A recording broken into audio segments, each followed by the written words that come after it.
नमस्कार दोस्तों, मैं शिवम सिंह। आपका हमारे YouTube channel Shivam Singh ICIT में स्वागत है। और मैं आशा करता हूँ कि आप लोग भी अच्छे होंगे और अपनी तैयारी अच्छे से कर रहे होंगे।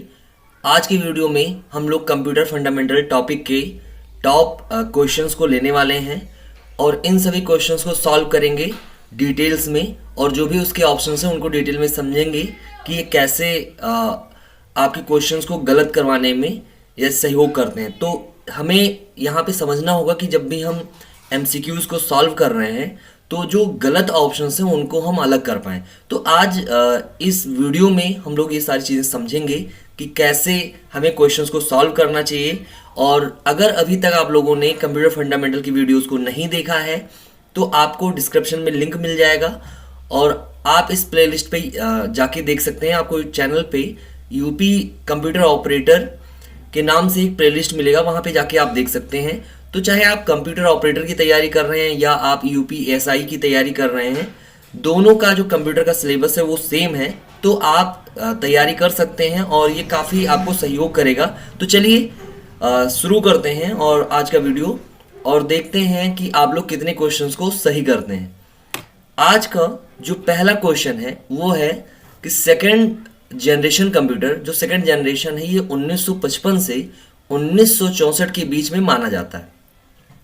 तो यहाँ पे बताया गया है कि जो हमारा सेकंड जनरेशन था, सेकंड जनरेशन में क्या बना था, यानी दूसरी पीढ़ी के कंप्यूटर किससे बने थे। जो प्रोसेसिंग का काम करते थे, small scale integrated circuit chip था, यानी जिसको आप लोग IC बोलते हैं, या लार्ज स्केल इंटीग्रेटेड सर्किट था जिसको LSI बोलते हैं, वैक्यूम ट्यूब था या ट्रांजिस्टर था। तो यहाँ पे आपको समझना होगा एक एक ऑप्शन को कि कैसे हमें इसके साथ में जो करंट ऑप्शन है उसको हम समझ पाएँ। तो देखिए, अगर हम बात करें तो जो आपका ये स्मॉल स्केल इंटीग्रेटेड सर्किट था, है ना, ये सर्किट, ये IC जो है आपका, ये आपका थर्ड जनरेशन में आया था। ठीक है, तो थोड़ा सा आप अगर वीडियो नहीं देखें तो जाके देख लीजिएगा। जनरेशन के ऊपर पूरी वीडियो बना रखी है, और अगर उस वीडियो को आपने देख लिया तो जनरेशन के लगभग लगभग सारे आपके क्वेश्चंस कवर हो जाएंगे, अगर जनरेशन से जितने भी क्वेश्चन पूछे जाएंगे। ठीक है, तो यहाँ पे IC जो है ये आपका थर्ड जनरेशन में बना था और ये इसे हम इंटीग्रेटेड सर्किट बोलते हैं। तो ये तो सही नहीं हुआ, क्योंकि जो हमारा सेकंड जनरेशन है वो आपका उसके अंतर्गत कुछ दूसरा बना था। तो फिर उसके बाद में है आपका LSI, large scale integrated circuit.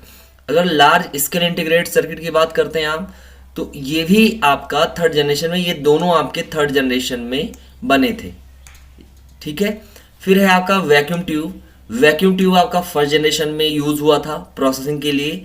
अगर फर्स्ट जनरेशन की बात की जाती है तो आप वैक्यूम ट्यूब को सेलेक्ट कर सकते हैं। ठीक है, जो हमारा ट्रांजिस्टर है, ट्रांजिस्टर सेकेंड जनरेशन में ये यूज हुआ था प्रोसेसिंग के लिए। ठीक है, तो इसका डी ऑप्शन जो है वो बिल्कुल करेक्ट है। अगर आपने डी कमेंट किया है तो वो ऑप्शन आपका करेक्ट होगा। ठीक है, तो ये रहा पहला क्वेश्चन आपका। चलिए नेक्स्ट क्वेश्चन देखते हैं। अगला question, what are the errors in a program is called. जैसे अगर आप कोई प्रोग्राम लिखते हैं और प्रोग्राम में कोई त्रुटियां होती, कोई गलतियां होती हैं, तो उस एरर को क्या कहा जाता है। चलिए बताइए, फटाफट कमेंट करिएगा आप लोग। फॉल्ट कहा जाता है, मिस्टेक कहा जाता है, सिंटैक्स कहा जाता है, या बग कहा जाता है, बताइए। देखिए, आप फॉल्ट का मतलब भी गलती होता है, मिस्टेक का मतलब भी गलती होता है, बग का मतलब भी गलती होता है ना। यहाँ पे सिंटैक्स जो है वो सबसे डिफरेंट है, जिसका मतलब होता है कि जैसे जब भी आप प्रोग्राम लिख रहे हैं तो किसी भी फंक्शन को आप कैसे यूज़ करेंगे, तो उसको यूज़ करने के कुछ रूल होते हैं, उन्हीं को हम लोग सिंटैक्स बोलते हैं। यूज़ करने का जो तरीका होता है उसी को सिंटैक्स बोलते हैं। अब ये तीनों वर्ड आपके सिमिलर हैं, तो कैसे पहचानेंगे आप। तो यहाँ पे समझिएगा आप कि फॉल्ट और मिस्टेक का इस्तेमाल हम लोग अपने प्रोग्राम में कोई अगर एरर है तो उसके लिए नहीं करते हैं। यहाँ पे हम लोग इस्तेमाल करते हैं बग का। तो इसका जो करेक्ट ऑप्शन है वो होगा बग। ठीक है, चलिए अगला क्वेश्चन है आपका, one of the following is a scientific computer language, है ना। तो इसमें बताया गया कि निम्नलिखित में से कौन सा आपका साइंटिफिक कंप्यूटर लैंग्वेज है। बेसिक है, कोबोल है, फोर्ट्रान है, या नन ऑफ दीज। बताइए इसका करेक्ट आंसर क्या होगा।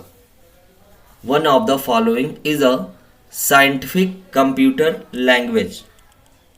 बताइए। इसका जो करेक्ट आंसर होगा वो होगा आपका फोर्ट्रान, यानी तीसरे इस क्वेश्चन का जो करेक्ट आंसर होगा वो होगा सी। ठीक है, फोर्ट्रान जो है एक साइंटिफिक कंप्यूटर लैंग्वेज है, और ये जब भी कोई हम वैज्ञानिक गणनाएं करते थे तो उसके लिए हम लोग फोर्ट्रान का इस्तेमाल करते थे। ठीक है, ऐसे अलग अलग आपकी जो यहाँ पे लैंग्वेजेस हैं वो अलग अलग तरीके से यूज़ होती हैं। ठीक है, जैसे अगर हम बात करें यहाँ पे कोबोल की, तो कोबोल का इस्तेमाल हम लोग एप्लीकेशन प्रोग्राम करने के लिए करते हैं। कोई अगर सॉफ्टवेयर आप बना रहे हैं तो उसके लिए हम लोग इसका इस्तेमाल करते थे। ठीक है, ऐसे अगर आप बात करें तो आपका पास्कल था, एक लैंग्वेज था, तो पास्कलिंग डिवाइस का इस्तेमाल हम लोग मैथमेटिकल कैलकुलेशंस के लिए करते थे। तो ऐसे अलग अलग जो आपके लैंग्वेजेस हैं उनका अलग अलग काम है। तो जो हमारा साइंटिफिक कैलकुलेशन को सॉल्व करने के लिए यूज़ हो रहा था वो था हमारा फोर्ट्रान, यानी इसका सी ऑप्शन जो होगा वो करेक्ट होगा। चलिए आगे बढ़ते हैं। अगला क्वेश्चन है, in which of the following the length of word is measured in computer? जो वर्ड होता है हमारा टेक्स्ट, उसको किस में मेजर किया जाता है? मिलीमीटर में किया जाता है, सेंटीमीटर में किया जाता है, लीटर में किया जाता है, या बाई में किया जाता है? बताइए, इसको हम लोग किस में मापते हैं? बाई लिखना कहना सही नहीं होगा ये, है ना। इसकी जगह पे इसको हम लोग बिट बोलते हैं, है ना। अब किस में मापते हैं ये बताइएगा आप। बिट, मिलीमीटर में, सेंटीमीटर में, लीटर में, या बिट में? जवाब दीजिए आप लोग। तो अगर हम इसकी बात करें, है ना, तो जो हमारा वर्ड है, जो हमारा टेक्स्ट है, ठीक है, उसको मापने के लिए हम लोग बिट का इस्तेमाल करते हैं, यानी इसका BIT ऑप्शन करेक्ट होगा। वर्ड को हम लोग कंप्यूटर में बिट्स में मापते हैं, क्योंकि उसका सेंटीमीटर, मीटर या इस लीटर में किसी भी टेक्स्ट को नहीं मापा जाता है। जो भी टेक्स्ट आपके मेमोरी में स्टोर होता है वो बिट्स के फॉर्म में आपका डेटा स्टोर होता है। ठीक है, तो इसका जो होगा वो बिट ऑप्शन करेक्ट होगा, BI और T, ये करेक्ट आंसर होगा। ठीक है, चलिए अगला क्वेश्चन देखते हैं हम। अगला क्वेश्चन है, हु इन्वेंटेड कंप्यूटर? कंप्यूटर को किसने खोजा था, किसने इसका आविष्कार किया था? अलेक्जेंडर ने, चार्ल्स बेबेज ने, बिल गेट्स ने, या माइकल फैराडे ने? किसने कंप्यूटर को खोजा था? बताइए। तो यहाँ पे अगर हम कंप्यूटर की बात करें तो कंप्यूटर को खोजने वाले जो इसके आविष्कारक हैं उनका नाम चार्ल्स बेबेज जी था, और इसका बी ऑप्शन करेक्ट होगा। और कंप्यूटर के पितामह भी यही कहे जाते हैं आपके चार्ल्स बेबेज, तो इसका बी ऑप्शन करेक्ट होगा। चलिए आगे बढ़ते हैं। अगला क्वेश्चन है, which of the following was the first operating system written in the C language? निम्नलिखित में से कौन सा ऑपरेटिंग सिस्टम सी लैंग्वेज में लिखा गया है? बताइए फटाफट। तो अगर आप जितने ऑपरेटिंग सिस्टम देख रहे हैं इसमें, देखिए फटाफट हमें तेजी से इसको सॉल्व करना होगा, और इसका जो करेक्ट आंसर होगा वो होगा यूनिक्स। यूनिक्स जो हमारा है ये सी लैंग्वेज में इसे बनाया गया था। ठीक है, और ये पूरा का पूरा जो ऑपरेटिंग सिस्टम है ये सी लैंग्वेज में ही डेवलप्ड है, बाकी कोई नहीं है, ये सब कई सारे लैंग्वेजेस को मिलाकर बने हुए हैं। तो यूनिक्स याद रखिएगा जो सी लैंग्वेज में बना हुआ है। अगला क्वेश्चन है, थर्ड जनरेशन कंप्यूटर्स यूज्ड, मतलब थर्ड जनरेशन का जो तीसरी पीढ़ी का कंप्यूटर था वो किसका उपयोग करता था? ट्रांजिस्टर का, या इंटीग्रेटेड सर्किट का, या वैक्यूम ट्यूब का, या VLSI का? किसका यूज़ कर रहा था? तो अगर आप बात करें यहाँ पे थर्ड जनरेशन की, तो थर्ड जनरेशन में हमने बताया आपको कि जो ट्रांजिस्टर है ये सेकंड जनरेशन में यूज़ हो रहा था, IC आपका थर्ड जनरेशन में यूज़ हो रहा था, वैक्यूम ट्यूब पहले जनरेशन में यूज़ हो रहा था, है ना, और VLSI आपका चौथे जनरेशन में यूज़ हो रहा था। तो इसका जो करेक्ट आंसर होगा वो होगा बी, यानी इंटीग्रेटेड सर्किट। नेक्स्ट क्वेश्चन है, IBM 701, IBM 702, IBM 650 are examples of? ये फर्स्ट जनरेशन कंप्यूटर का एग्जाम्पल है, सेकंड जनरेशन कंप्यूटर का एग्जाम्पल है, थर्ड जनरेशन का एग्जाम्पल है, या फोर्थ जनरेशन कंप्यूटर का एग्जाम्पल है? कमेंट करिए आप लोग। बताइए इसका करेक्ट आंसर क्या होगा। तो अगर हम बात करें यहाँ पे, तो IBM एक कंपनी है जो कंप्यूटर्स को बनाती है ना। और यहाँ पे जो आपका फर्स्ट जनरेशन था, फर्स्ट जनरेशन में ही IBM 701, IBM 702, IBM 650 जो थे, ये इसी जनरेशन के एग्जाम्पल्स हैं आपका फर्स्ट जनरेशन। तो इसका ए ऑप्शन जो है वो करेक्ट होगा। अगला क्वेश्चन है, in computer coding power of 2 are used. तो जो हमारा 2 पावर है, इसका इस्तेमाल निम्नलिखित में से किस नंबर सिस्टम के लिए करते हैं? बाइनरी के लिए, डेसिमल के लिए, या ऑक्टाडेसिमल के लिए, या हेक्साडेसिमल के लिए? बताइए निम्नलिखित में से किसके लिए इसका यूज किया जाता है?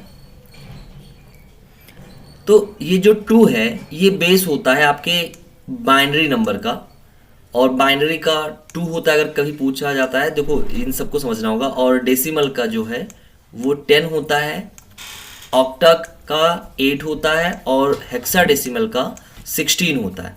तो इन सब का बेस ये होता है, ये वैल्यू होती है। तो इसका जो करेक्ट आंसर होगा वो होगा ए।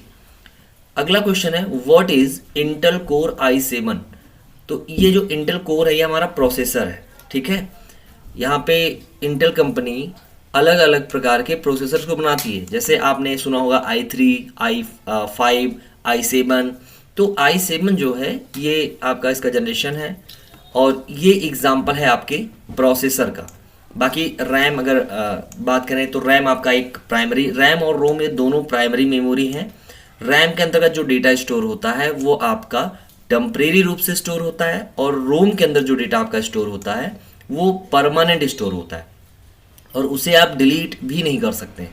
हार्ड डिस्क भी आप, हार्ड डिस्क जो है ये आपका सेकेंडरी मेमोरी है, और इस मेमोरी में जो डेटा स्टोर होता है वो परमानेंटली स्टोर होता है। यानी ये अगर देखे जाए तो ये तीनों की तीनों आपके मेमोरी हैं, और ये जो है ये प्रोसेसिंग के लिए आपका प्रोसेसर है। तो ये प्रोसेसर का एग्जाम्पल है आपका। नेक्स्ट है आपका, which of the following is the core of an operating system। बताइए ऑपरेटिंग सिस्टम का मूल रूप इस निम्नलिखित में से क्या है जो यूज होता है? बताइए।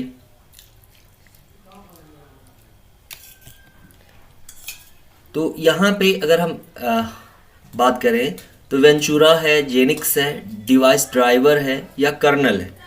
तो यहाँ पे जो आपका कर्नल होता है ये सबसे बेसिक होता है ना, ये मूल है।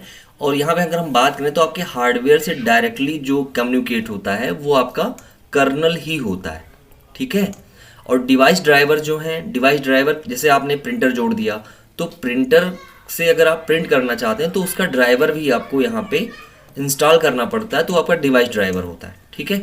बाकी इन सब का आपके इस क्वेश्चन से कोई लेना देना नहीं है। नेक्स्ट क्वेश्चन है आपका, which of the following is a format of storing the image in computer। आप अगर अपने कंप्यूटर में बात करें तो किन किन फॉर्मेट में आपको इमेजेस मिलती है? .bmp में, .png में, .jpg में, या ऑल आर इमेजेस फॉर्मेट। तो अगर आप देखेंगे यहाँ पे png के बारे में आप जान रहे होंगे, jpg के बारे में आप जान रहे होंगे, है ना। और ये दोनों आपकी इमेज के फॉर्मेट हैं। में भी हो सकता है कि आप BMP के बारे में ना जान रहे हो, बट BMP भी आपका एक इमेज का ही फॉर्मेट है। तो इसका डी ऑप्शन जो है वो करेक्ट होगा, all are image formats.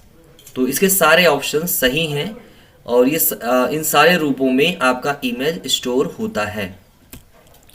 Next question है, second generation computers were made. तो यहाँ पे फिर वही बात होगी कि सेकेंड जनरेशन जो कंप्यूटर, ये क्वेश्चन मैंने एक बार बताया अभी आपको।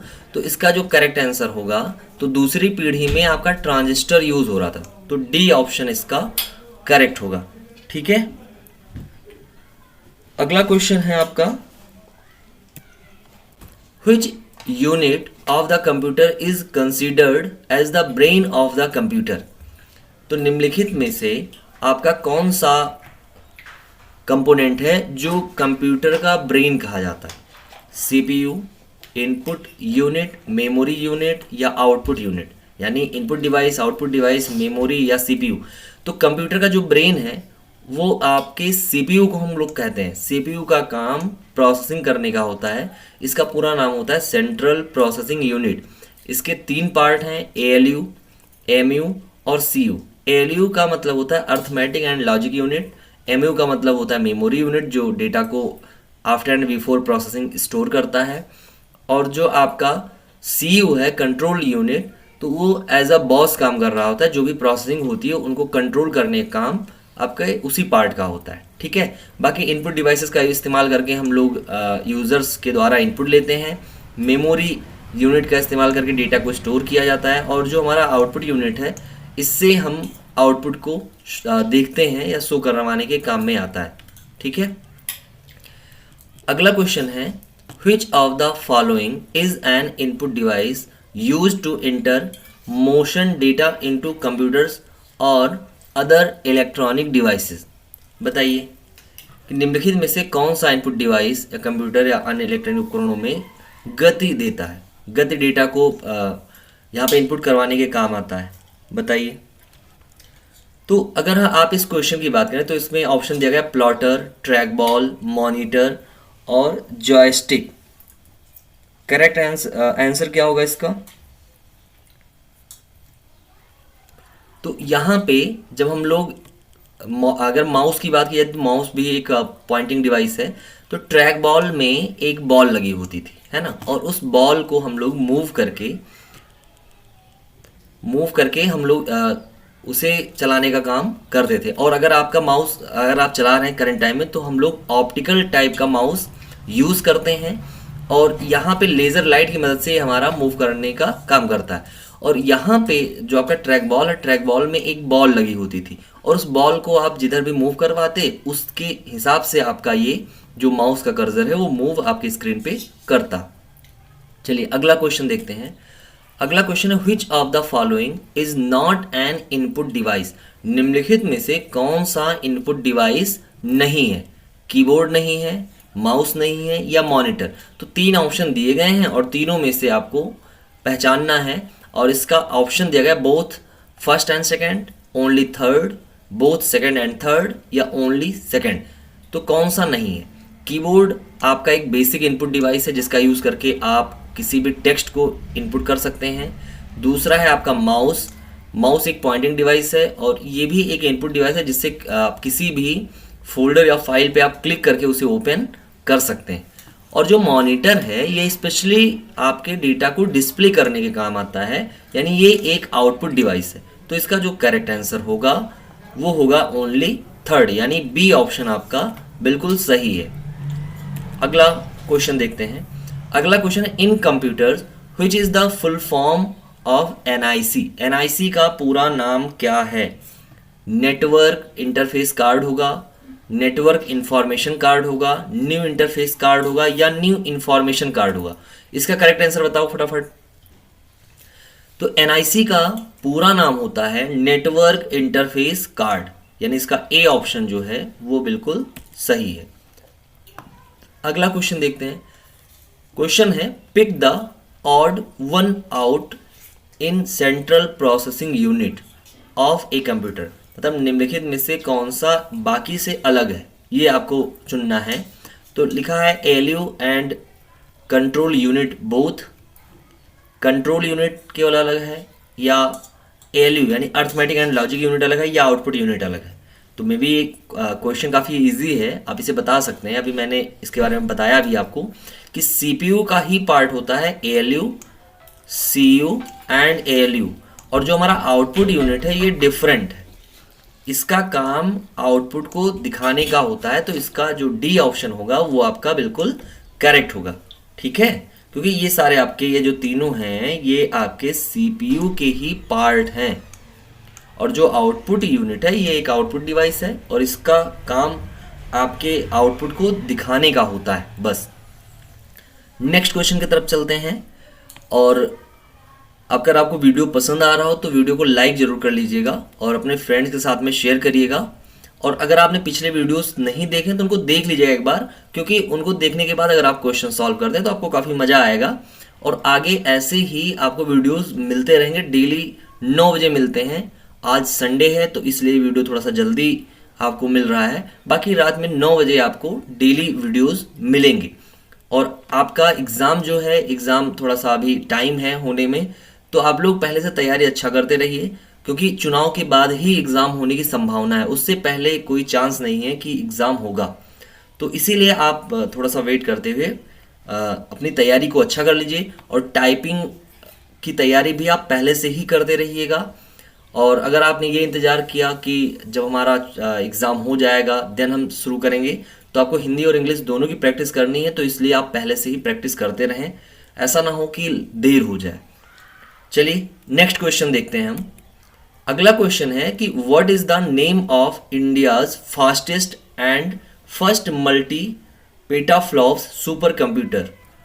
बताइए कौन सा होगा इसमें? परम है, प्रत्यूष है, प्रशांत है या पारस है? पुणे स्थित भारतीय उष्णकटिबंधीय मौसम विज्ञान संस्थान में अनावरण किए गए भारत के सबसे तेज और पहले multi PETA flux super computer का नाम क्या है? परम, प्रत्यूष, प्रशांत या पारस? बताइए इसका करेक्ट आंसर क्या होगा। तो अगर आप बात करें कि जो हमारा पुणे में स्थित आपका अनुसंधान केंद्र है ना, वहाँ पे जो कंप्यूटर यहाँ पे लाया गया है, जिनका अनावरण किया गया है, वो हमारा प्रत्यूष है। ठीक है, यानी इसका बी ऑप्शन सही है।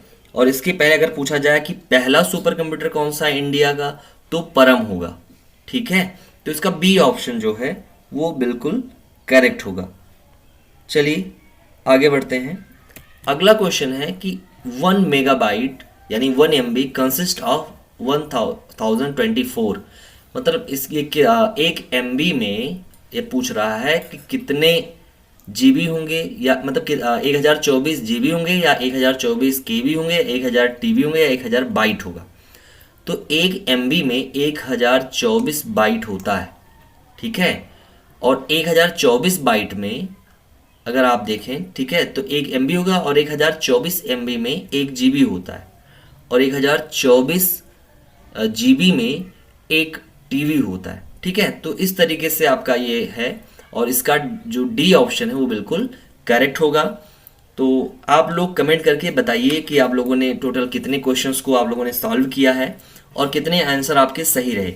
और दोस्तों अगर अभी तक आप लोगों ने लाइक नहीं किया तो वीडियो को लाइक कर लीजिएगा अगर पसंद आई हो, और चैनल को सब्सक्राइब जरूर कर लीजिएगा, जिससे कि ऐसी वीडियोज़ आपको मिलती रहे। और अगर आप यूपी पुलिस कंप्यूटर ऑपरेटर की तैयारी कर रहे हैं या यूपी ASI की तैयारी कर रहे हैं, तो आपके लिए ये सारे वीडियोस काफ़ी इंपॉर्टेंट होंगे। और बाकी कोई सजेशन होता है तो आप कमेंट बॉक्स में लिख सकते हैं। फिर मिलते हैं हम एक नई वीडियो में, तब तक के लिए आप सभी को जय हिंद।